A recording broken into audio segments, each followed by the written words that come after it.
So I wasn't really sure what I was going to talk about in this video.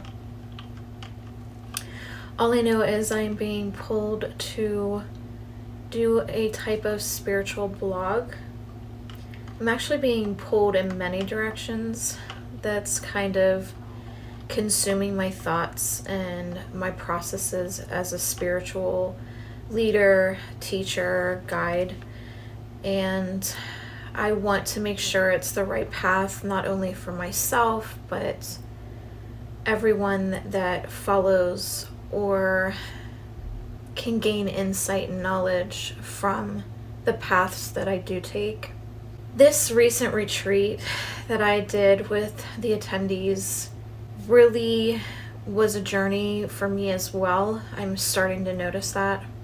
I'm starting to notice some decisions that I need to make that are really kind of pulling at my heart. I know the retreat is a huge part of that.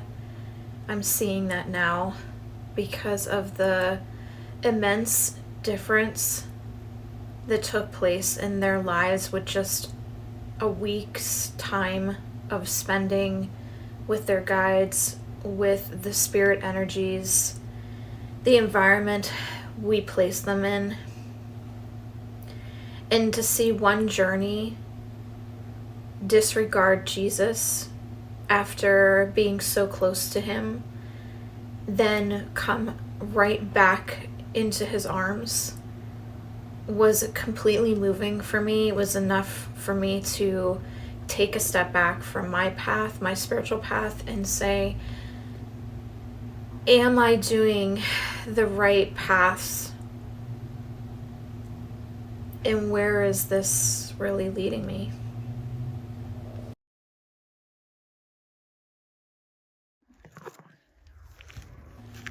I find so many customers and clients coming into my sacred space, whether that be the shop or the office or just my life in general. A lot of new awakenings, the new awakeners, kind of coming to the surface, and they're finding their way either through readings or they're finding their way to the shop. It's remarkable to me to see this awakening happening, and you are part of this mission as well, or you wouldn't be here at all. Everyone signed up for this, as shitty as it can be and become. We all are here, the very beginning footsteps of Earth's toddlerhood, the infant becoming the toddler, the human race finally getting on its own feet and starting to walk towards their destination. Or when it comes to the baby becoming a toddler, what is the toddler seeing in front of them that initiates those first steps? Is it something they see on the TV? Is it a parent? And that's what I'm kind of seeing with Earth and the human race. What's the thing in front of them that's finally getting them off their feet and seeing what's in front of them to go towards?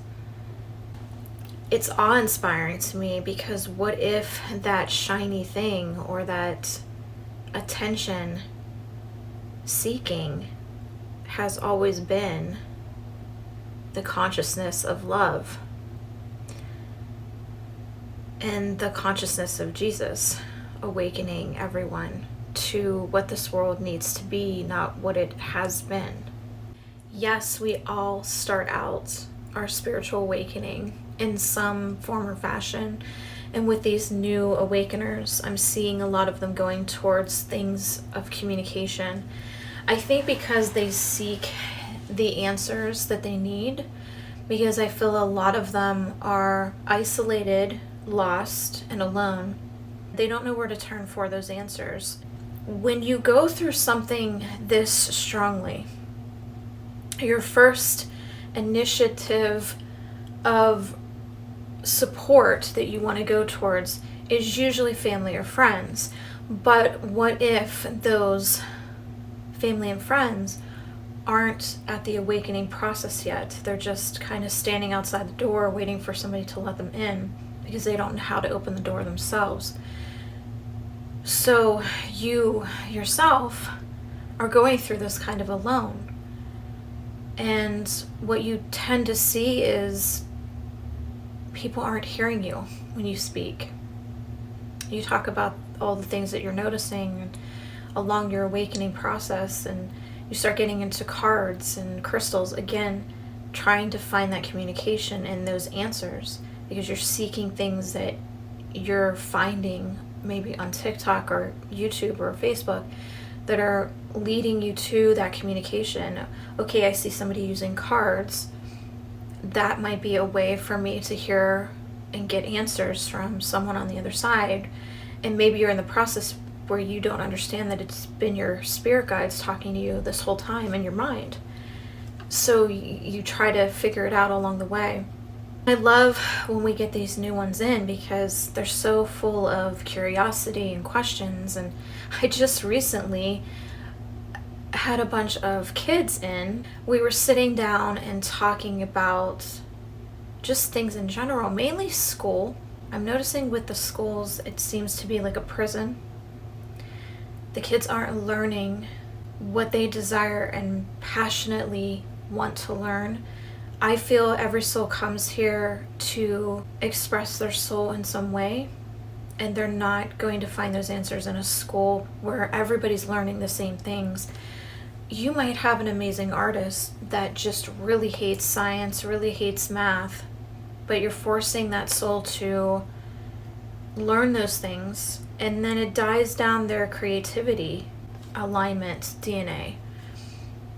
And it's really hard to explain, but going through these like sad parts of school and not connecting to your soul's mission and alignment to that really dumbs them down, or it gets them on the wrong path. And what you're going to see with this awakening is this breaking down of churches, breaking down of schools. Parents are going to start noticing that they're homeschooling now. Why is that? To pull them away from bullying or shootings. And the shooting and bullyings are happening because they're not getting the support and love at home, and they're not getting it at school. So where do you turn? Where's your sacred space? Where's your security? It's either home or school. And what if it's neither? Where do you turn, and where do you bring that emotion out to get support and love with it? I guess I'm starting to notice, just sitting here listening to Maria, that this spiritual blog that I'm kind of starting to do is just her talking through me maybe. And immediately I went to awakenings in school and how we're being taught here on earth and how it's holding back the souls that are to awaken. Maybe this whole time it was a way for government systems to encapsulate that third way of thinking, that third dimensional thinking, and keeping humanity in that dumb mode so that they didn't awaken. I believe this is why, this is why they're banning TikTok and why it's such a full force. I noticed that this ban has nothing to do with China. It's just been a narrative, a way for them to have an explanation or excuse to shut it all down. What humanity really needs right now is to stand up, because I feel like TikTok has been able to allow us to be more free with our voices. And I do notice a lot of people hate TikTok. I don't like it either, because you have good souls on there that are actually trying to help humanity. But then there's other darker souls that have more of an ego agenda, or they just have a fear-based agenda, or they just have a dark agenda. But again, it's this unified equalism path of if light can be there, dark can be there, and that's what TikTok is allowing, I guess, is to kind of, maybe that's happening to open people's eyes to, okay, there's dark things out there that I need to be more aware of. You know, there's people out there with agendas that aren't of pure, sacred divineness. And I just pray that these awakeners are getting the knowledge from divineness and not someone with an agenda. And I'm seeing that a lot as well. When somebody comes to a reading, they'll say, I was to this healer and they told me that I have a demon on me and it's going to take $1,200 to get it off. I just laugh. Because there's so many scam artists out there. These new awakeners that are pulling out of the third dimension, they're very gullible. And they're not awakened enough to see the agendas. The dark is using them mainly as a puppet.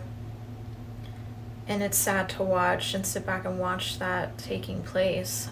I am seeing like other mediums coming out, and there's one in particular, she has millions of followers, but I sit back and I'm kind of like looking at her stuff and I'm like, there's an ego agenda here, and all these millions of followers, they're just not seeing past it. And I wasn't even aware of her. I had a friend of mine kind of ask me to look into her, and it didn't take me long. It took me a few videos and I was like, wow. But I can't step in. That's where the free will comes in, where you have to do your own discerning and kind of get with your guides. And I do get a lot of people saying, I wish I can talk to my guides like you talk to Maria, but I'm only able to do that because of who I am. It's not something that you're doing wrong. It's not something you're doing right. It just means that that particular path is sacred to you and them, and if they feel the need to speak to you like Maria does with me, then that communication would be open to you. It would be available for you very easily, where you wouldn't have to try or work hard at it. It should come very easily. And with practice, it tends to do that. So if you're using cards, if you're using pendulums, if you're using these ways of communication that are kind of like a little medium tool to kind of get you to that destiny, then, so be it. If you're being pulled to that way of opening that communication up, because eventually you'll notice you won't need those things anymore. It was just a tool to get you to the destination of communicating with them. But if you don't hear them the way I do, like Maria, don't take it personally. It just means that they're not ready to communicate with you like that, or you mainly aren't ready to communicate with them, or it's not in this lifetime for you to experience that at this time. And there's nothing wrong with that. It just means it's just not the right time. This is the year of discernment. It's also the year of neutralizing karma. So are these souls that are misguiding, misleading, are they neutralizing some kind of karma?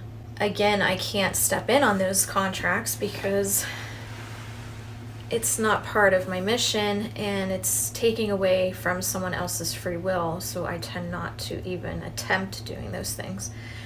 I mean, if somebody asks me for my opinion, then yeah, I'll give you my opinion per Maria and her guidance. It comes down to you and discerning what's best for you and who you should listen to and follow.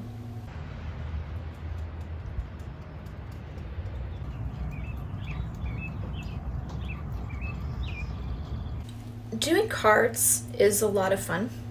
It's exciting to get into those kind of activities and experience that. I love cards only because it shows in physical real time what I'm getting from the guides. It's like a physical way of showing the mapping of how that thought process happens. But all in all, I don't really need cards. If you are on a beginning stage of your awakening, or maybe you're in the middle and you're still kind of confused and not really sure what to do about your path, maybe you feel really alone and lost and trying to find answers, I don't think the answers are going to be in a multitude of videos on like TikTok or YouTube. You really, really need to sit down with yourself and silence the world around you, get with your guides, whether that's through guided meditations, whether that's through just meditative music with no no one talking. Maybe perhaps it's yoga. Maybe it's journaling. You definitely want to silence the world around you for answers, because you're going to gain more clarity and pure clarity and communication from your guides when you want to know something, instead of seeking advice from people that don't live your life, to be honest. They don't know what kind of spiritual awakening you're going through. It might look similar on the surface when it comes to feeling alone or seeing some drastic shifts happening around you, and you feel like things are being ruined around you or burning in flames around you. And that's only because your guides are listening to the awakening that you're going through, and they're trying to get you to an alignment of more better things. That's what the awakening is. It's a love frequency. So if you've been used to being around fear and toxic energy, and suddenly you start noticing people leaving your life, you really have to kind of sit down and say, okay, what was wrong with this person that they were pulled out of my life? What's the toxic key factor there? Because they were pulled out for a reason. They weren't just willy-nilly pulled away from you. And they're not willy-nilly not listening to you. They're not listening to you for a reason, because they're not at the level of love. They're still in the fear base. They're still in the toxic, low frequency energy. And the reason they can't hear you is because they're not seeing the movie the way you are, where you can commentate on the movie together. It's like, it kind of reminds me of like a book called The Awakening. And you have two people reading it. The one gets it. The other one is very confused. And you guys aren't seeing eye to eye on the same book. That would be an analogy of someone not being able to hear another person and them feeling isolated. Maria's taking it another way. Say you are reading a book and you think the other person's reading the same book, but they're not. And you keep trying to talk about this book, but they're not hearing you because, again, they're not reading the same book. It's only until you flip the book over. And maybe that's why she had me reading in the field today, because I don't usually read. She said, get some coffee, go out into the field. And these flowers are new to our yard. I've never seen these flowers in my entire life in my yard. These are new. And they were beautiful, and they're my favorite colors. So I was very drawn to going out to them and sitting. But I was just going to meditate, and she said, take a book. I'm seeing why she told me to take the book now. She said, flip the cover, and you'll see that you and this other person aren't reading the same book. It's a completely different book cover, book photo, book title.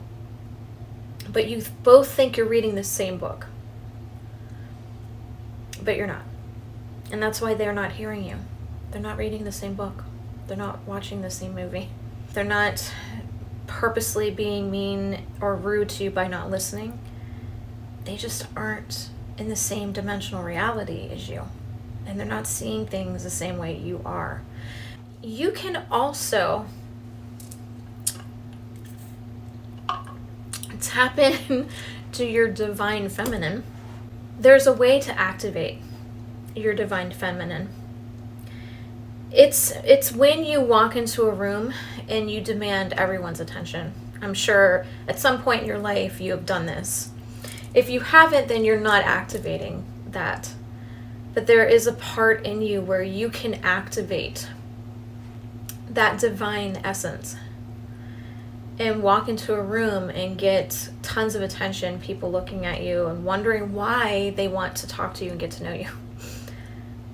It's very strong. It's very intimate. It's very interesting how you can just simply turn that on and activate it. But here's the thing with that. I saw somebody talking about this the other day, and I thought, I probably should mention about this because it's going to start happening. I'm sure it's already happening. I see this a lot with certain individuals where they can activate that. But the difference is activating it in the way of helping others. And a lot of people think that they need to activate this so that they can find the right mate. That's not going to happen unless there's a particular circumstance where you're filled with love while you're activating it. But if you're going straight to lust and passion, which is why most people activate it in the first place, you're not going to get the right mate. You're going to get somebody that just wants to have intimate relations for one night and be done with you. And if you can keep that activation going, then you're going to string them along with that activation until it shuts off, and then you wonder why that they lost interest. That would be why. When you activate it, if you activate it through a love frequency, then you're attracting people's attention towards you in order to teach them something or talk about something very interesting that might nourish their soul. So anytime I would activate this, and I actually didn't know I was activating it, I just thought it was just part of who I am. But Maria had told me it's embedded into my soul, or my soul's DNA, that it's just constantly activated. I know that I'm doing it for a good cause, that I'm getting people interested in listening to the guides, listening to their loved ones, listening to God, coming forth towards Jesus in a loving way. I felt the need to mention it because if you are activating it and you come across any information where they call it dark feminine, it's not exactly what it is. It could be dark feminine if you're using it for negative purposes, then I would see that would be a correct term. If you're coming at it for a lustful, intimate, and that's why most people use it. They use it to gain money. They use it to gain a mate in the wrong sense, in the wrong way. They use it for passion. They use it for lust. But if you're using it in a positive way where you're feeling powerful, you're feeling confident when you're walking into a room and you wonder why everybody's talking to you, you activated it. You activated your divine feminine. So with these spiritual blogs, I was hoping to kind of show you some communication. So these are the cards I used on the last Soul Goddess retreat, which we no longer call Soul Goddess. We call it the Soul Sanctuary because it's welcome to men and women now. And it was fun having a man around this time. It was an interesting dynamic, and he came very handy when the power went out because he's a fireman and was able to kind of help guide us through the electricity on that stuff. So okay, so our first card is potential, and we were just talking about talking to your body and telling it what to do, especially with the divine feminine activation, telling it to turn on and be able to use it through love to help guide people. Let's see what else Maria wants to show us. She is my guide in all things when it comes to communication. So my first and foremost goal and job is to listen to her and to God, because she uses God frequency to speak with me. So I'm talking to him directly. Knowledge. That is exactly what we're doing right now, is knowledge. The spiritual blog is for knowledge. I'm guessing there's something in this deck here. Intuition. Using your intuition and discernment when it comes to knowledge, okay? And then understanding the potential you have through that clarity, through that intuition, and understanding that you're in discernment and knowing the right people. Because once somebody is placed in front of you and they're putting knowledge into your mind, that cannot be erased. It's now implanted. It's now there. You cannot remove it. So you want to be careful who's placing knowledge in your mind in the first place. Always go with people you're drawn to magnetically, not just somebody that you're, bypassing as you scroll.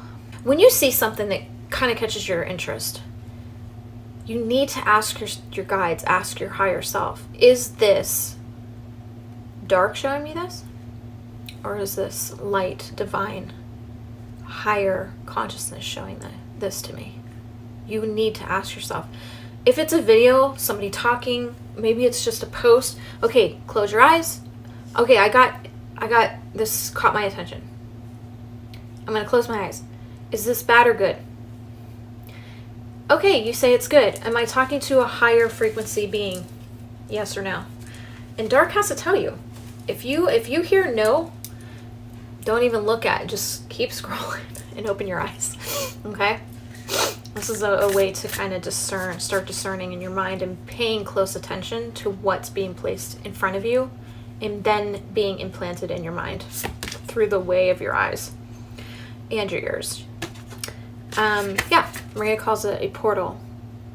You have dark and light coming at you all the time, 24/7, okay?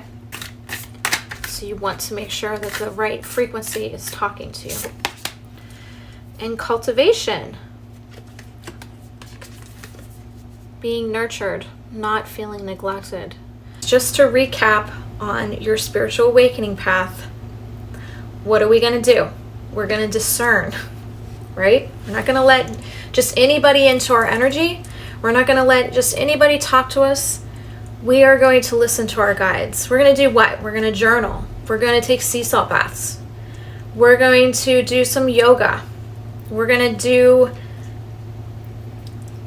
art therapy. We're going to take some walks. We're going to spend time with friends who understand us. If you're feeling alone, reach out to people. There's so many groups, guys. So many groups that are open to this kind of communication and this kind of awakening. But you have to, again, discern your group. It's always going to come down to discerning. Who's the right group? Whose group are you being drawn to? Where do you want to get your information from? If you see something negative going on in the group, not the right group, change groups. But you're always going to have the opportunity and the option to have somebody in your life, whether it's distantly or locally. They're always going to... Maria just honked. She's like, that's right, alert. Like, you're always going to honk at somebody, honk at their energy, and find your destination with who you're meant to be with, okay? You're never alone. You might feel alone, but did you ever think that purposely you're placing yourself alone so that you can hear better? Have you asked yourself that? Sometimes we feel alone because we force ourselves to be alone with ourselves. We don't want to face something about ourselves to make us comfortable to be alone with ourselves in the first place. So why are you feeling so alone? Is it something inside you that you are uncomfortable with? Or do you really, really desire people to be in your life that much that it's so consuming and so lonely for you? There's people out there that are just like you who are seeking other people who are, they themselves are feeling lonely and they're seeking someone. Why not go on the adventure of finding each other? You're the only one not making the steps towards finding them. This is your journey and I welcome you to it. Go forth, be full of gratitude, be loving. Everything will find its place in your life. Just trust me.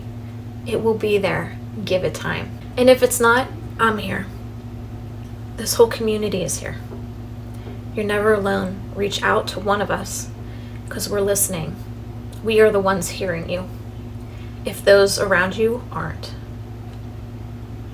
I bless you and I love you, and I'll see you on the next.